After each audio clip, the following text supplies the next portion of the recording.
Uh, Welcome back to Telltale Poetry Submissions Interview Series. Today, I'm super excited to chat with Diane Lockward, award-winning poet and founder, publisher, and editor of Terrapin Books. Diane is the editor of The Strategic Poet, Honing the Craft, The Practicing Poet, Writing Beyond the Basics, and The Crafty Poet, 1 and 2. Her publications include 4 full-length collections of poetry, and most recently, The Uneaten Carrots of Atonement with Wynn Publications in 2016.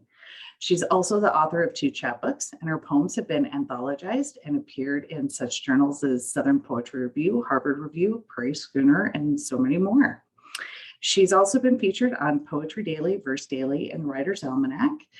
And her awards include Poetry Fellowship from the New Jersey State Council on the Arts, the 2006 Quentin R. Howard Poetry Book Prize, first place in the 2012 Naugatuck River Review Poetry Contest, and the 2013 Woman of Achievement Award.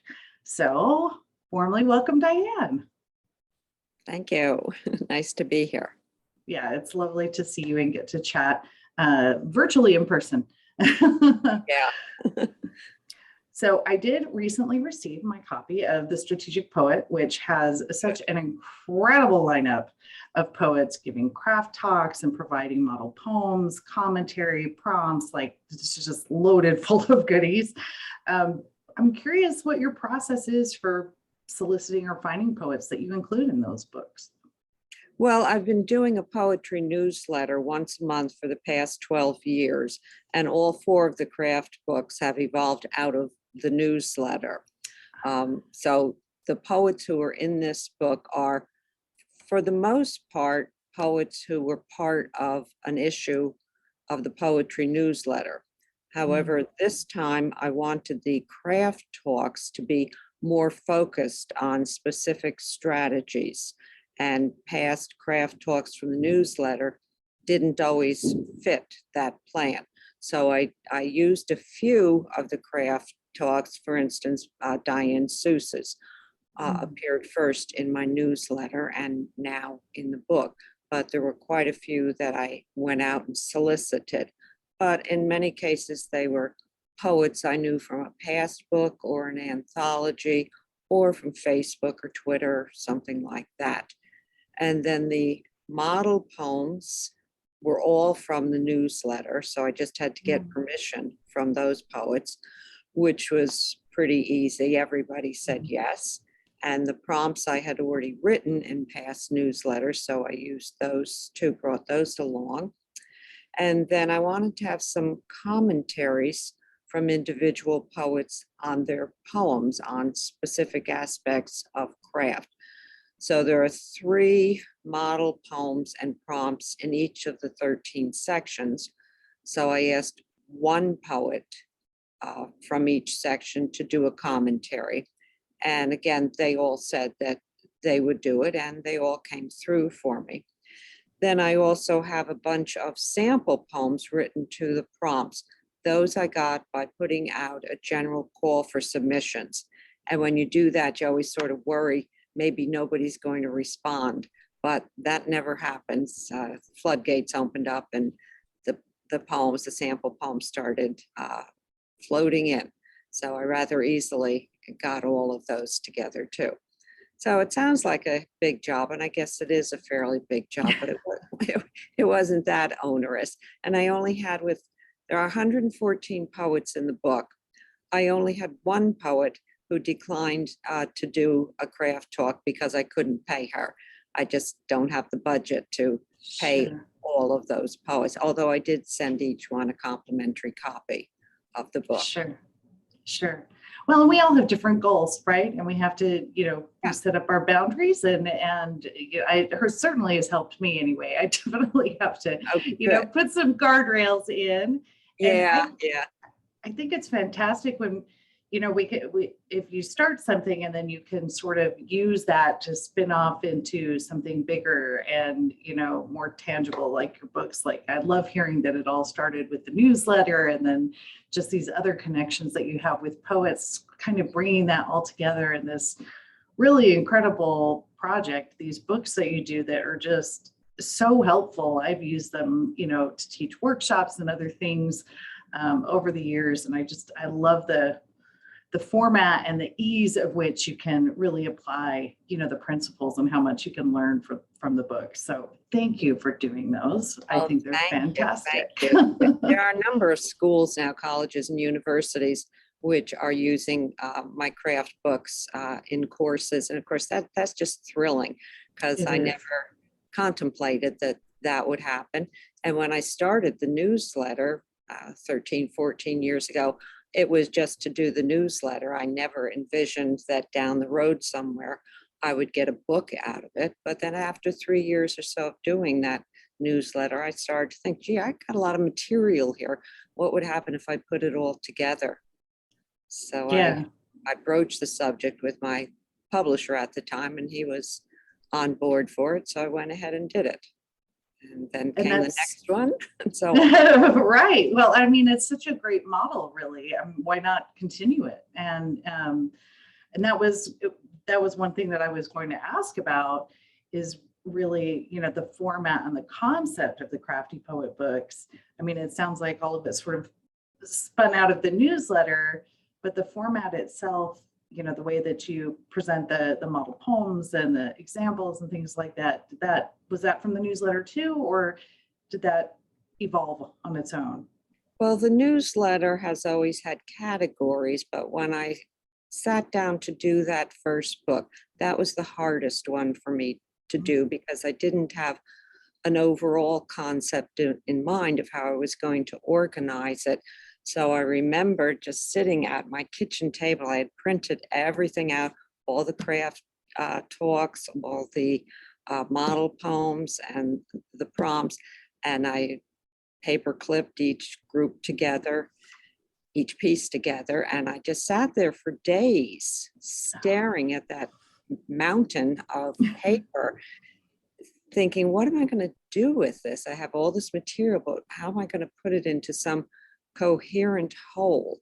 And then I tried a couple of plans that didn't work, and just kept thinking about it and working on it. And eventually I got a working model in mind.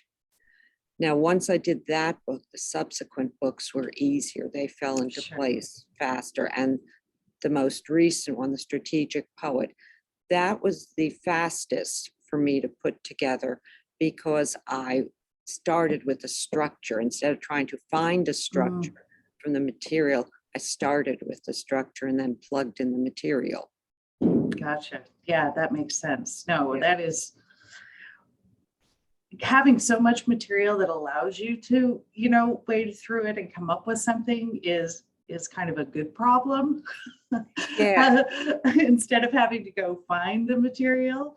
So it's exciting but intimidating. Yes, exactly. I was going to say, as a poet who's not very prolific, I always feel like I need to write more before I can put anything together. Right. So I love that.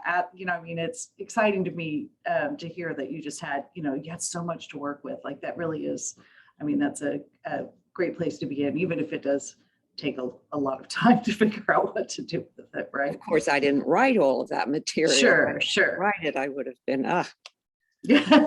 right. Never get through this. Well, I'm also interested in Terrapin Books, of course. So what was the original inspiration for creating Terrapin Books, and how did you get it started? Well, I had always thought, as I started getting into publishing my own poetry, that it would be kind of cool to be a publisher, but I never thought that I would do it. But then I had the first 4 books of my own poetry published by Wind Publications, and Wind Publications also did the first craft book.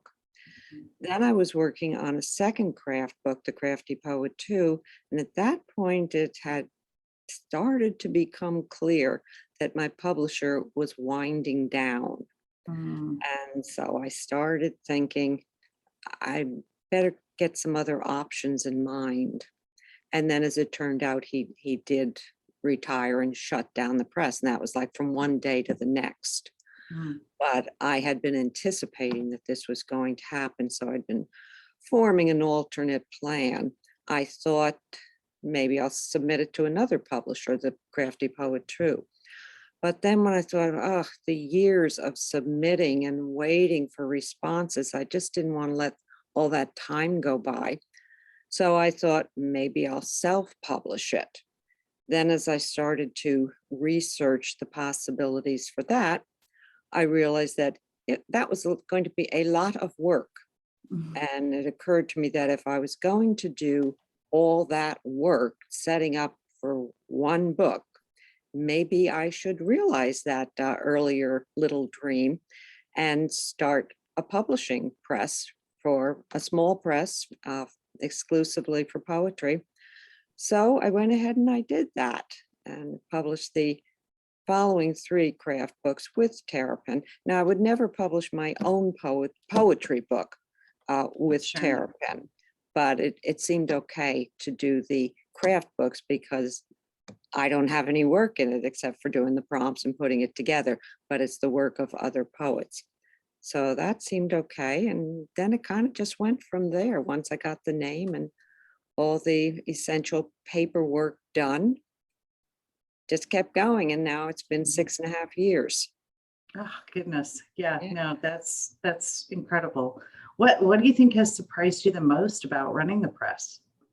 Well, initially that anybody submitted to me because I didn't have a track record of being a publisher.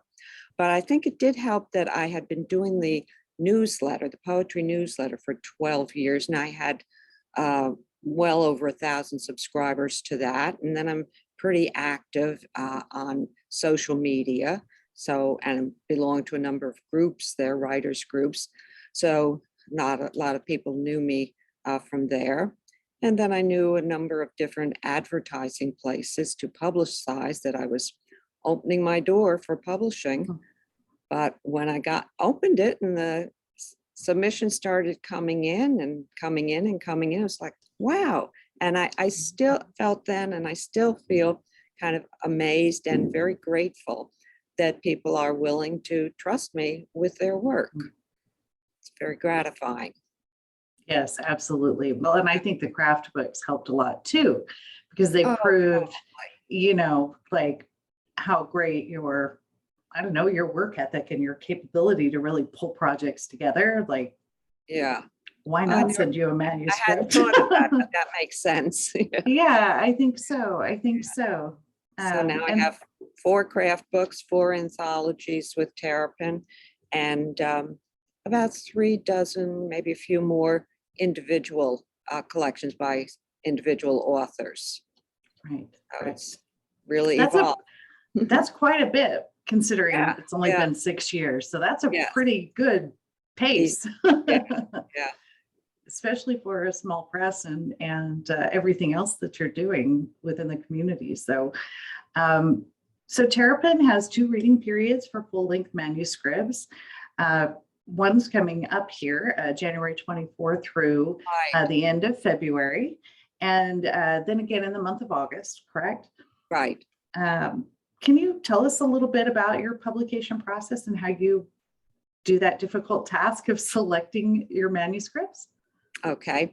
Well, I have people submit through Submittable, and as the manuscripts come in, I start reading them. I don't wait until they pile up.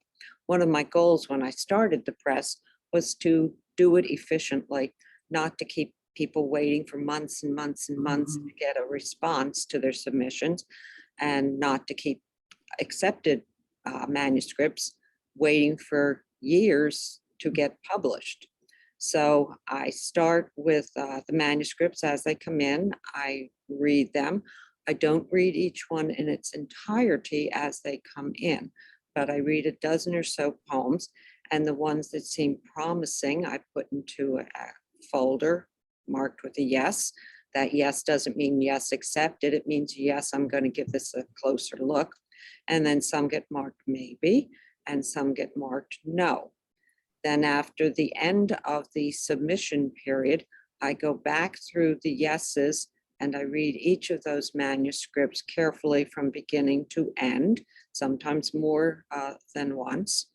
And I take a second look at the ones in the maybe folder. Occasionally one will make it out of the maybe folder. So then I usually have maybe 6 to 8 in the remaining in the yes folder by the time I get through with that round of reading. Then I have to narrow it down. I don't want to take on more work than I can comfortably handle. Another one of my commitments is to editing the manuscripts. I don't just publish them as they come in.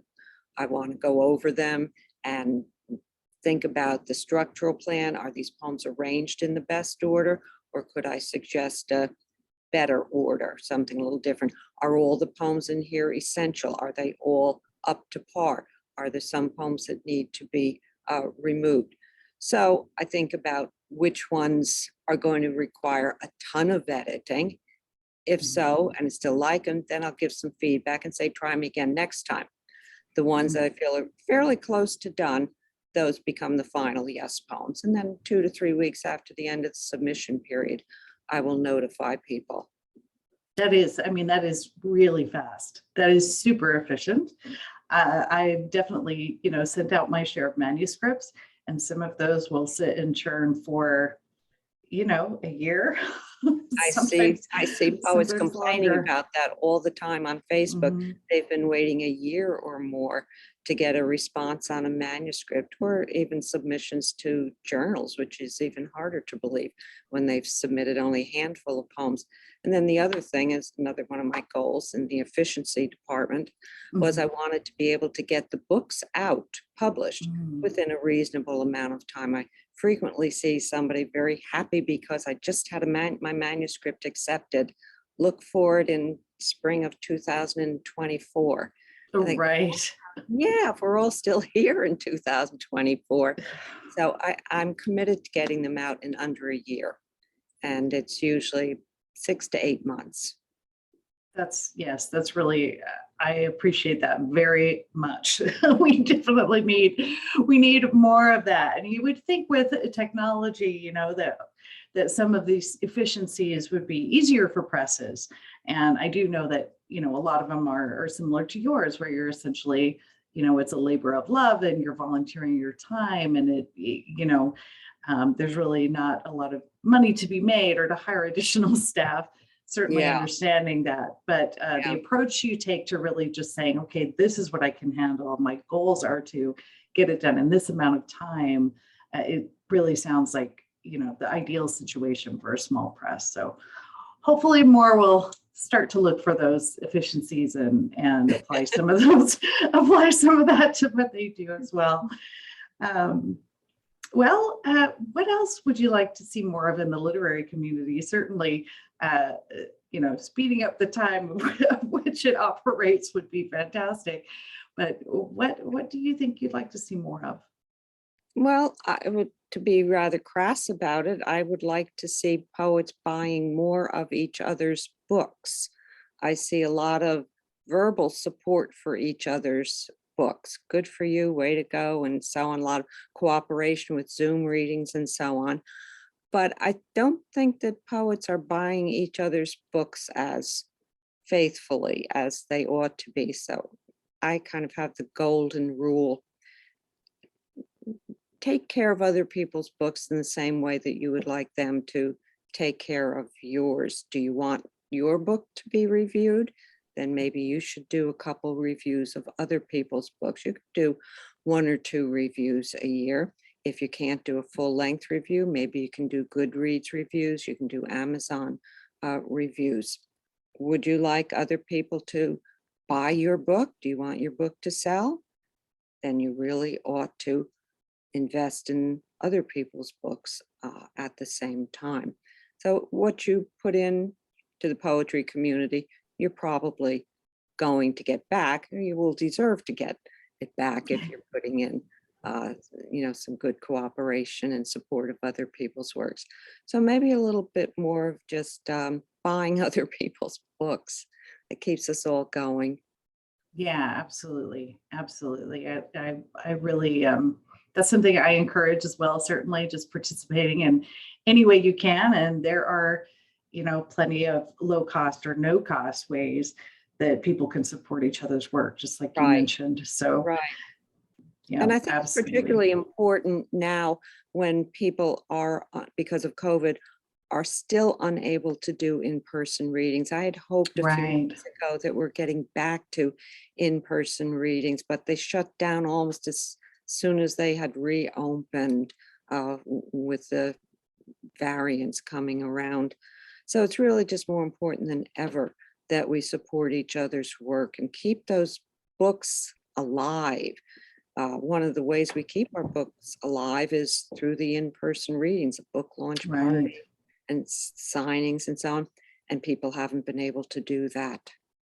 Yeah, absolutely. That is, I mean, that's even with my past chapbooks, that was really the main way that Right, I was able, absolutely. that's when I sold the most books, was doing readings and being in person. And Yeah, it certainly slowed way down after the pandemic hit. So that's a really great point, especially where there's so many of the readings and other things are no cost. There's some opportunity yes. there to maybe divert. You don't have to drive somewhere. You don't have to, buy food or a coffee, because you're in a cafe listening to a reading or what have you. So maybe take that little bit that you would have spent and, buy the next Yes, book. it'd be very easy to justify Sure. spending some money on books. Yeah. Absolutely. Absolutely. So what are you currently working on with your own writing, or what's the next project you've got queued up? Well, one of the negatives of starting my press is that I have far less time for my own Mm. writing. And I often feel like I use up my creativity on other people's poems nowadays. So I do still write, but not as much as I used to. Um, I'm working on several books that I accepted the last open reading period. I have one that is that's coming out February 8th, Rob Fillman's House Bird. Teresa Burns's book is next in line. That's close to done. And then I've just started working on Eric Nelson's book, Horse Not Zebra. So that should be Great coming title. out. Yeah, that should be coming out in the spring. And then I have one more that will come out probably early summer. I haven't started on that one yet. Then the open reading period starts January 24th, so that'll give me something to do. And I do have an anthology idea in mind, but it's not a good time to do it. I'm just not going to do it now until the pandemic is totally over. An anthology absolutely has to have an in-person party, and Sure. hopefully several given by people who participate in the book. So I'll hopefully get to that within the next year or so, but it's Well, in my head right now. congratulations on all of this great work. Honestly, I just am always so impressed with how much you do, and also just now that I know even more about your process, I'm thoroughly impressed. So I hope that others will watch this and pick up on some of those great things that you've started within Terrapin Books and how you've been managing it so carefully and thoughtfully, and really responding to what you're hearing from the literary community, what they really need and want. And I think that's really terrific. So speaking of Terrapin Books, how do people sign up to get updates? What's the best way for them to stay in touch? Well, I can sign up for my newsletter. I'm not sending it out on a monthly basis at this time, but I still keep the list, and I send out a call for submissions or updating people about the book. So they can sign up for that, or they can follow me on Facebook or Twitter. Also, I have a website, dianelockward.com. They can check me out there, or they can go to the terrapinbooks.com website and see what's happening there. Perfect. Well, just a quick reminder. So the full-length manuscript call opens on January 24th and runs through the 28th. And if you're not quite ready, it'll be open again for the month of August. But thank you so much for joining me today. This was just really such a pleasure to sit and chat virtually in person, which is, the best we can do currently. But thank you again, Diane. This was great. Oh, thank you for inviting me. It was fun. I'm happy to meet you. Happy to meet you too. All right. We'll talk soon. Thank you. Okay, great. Bye.